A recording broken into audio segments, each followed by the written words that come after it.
Good evening mga kapatid. Ito ulit si Lajam at nais ko kayong i-welcome sa Joel Gyms.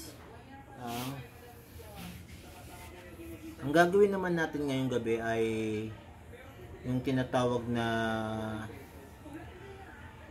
ito, kalimutan ko tawag,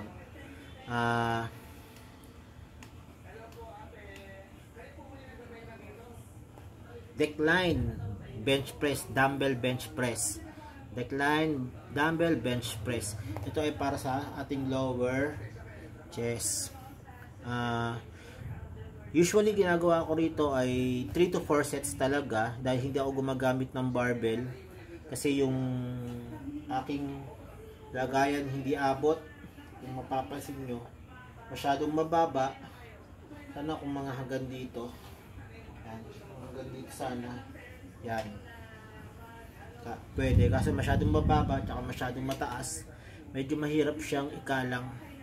At mahirap ibaba, mahirap siya itaas. So, hanggang ganun lang siya. Kaya dumbbell lang ang gagamitin natin.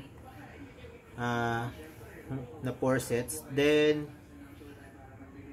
binawasan ko yung weights from 25 kanina, ginawa kong tig 20 pounds lang na gagawin natin na 3 to 4 sets. So ganun pa rin, pilitin natin. Medyo mahirap mag-arc ng likod kapag naka-decline ka, pero kailangan natin i-chest out. So yun ang importanteng magawa natin. So set na tayo, unang set natin. Huwag niyo pansinin yung tiyan ko, malaki pa yan. So, let's go. Tandaan nyo, pag mag-set kayo, huwag niyo agad ipopesto ang kamay nyo na nakaganyan dahil baka mapilayan kayo kung dumbbell ang dala nyo.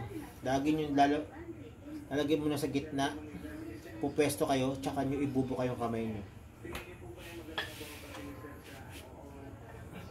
Tignan nyo kung ano gagawin ko.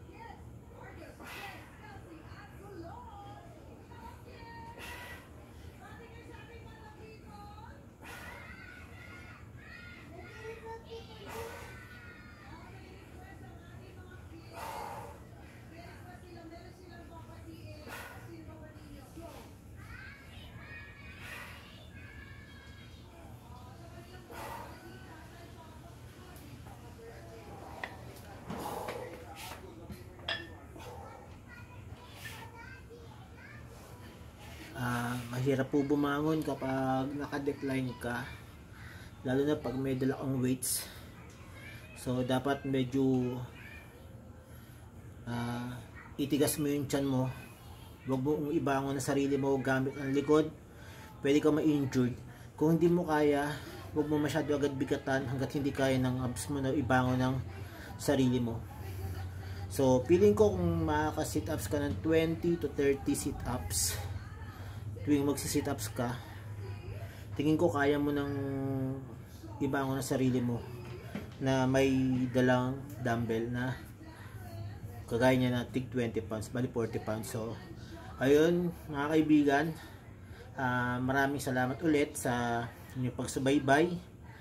Kung meron kayong comment, meron kayong suggestion o meron kayong katanungan, sulat nyo lang po sa baba at pa-click na rin yung subscribe button at yung notification bell para ma-update kayo kung ano yung mga bago nating ipopost sa channel natin. So hanggang sa muli, God bless.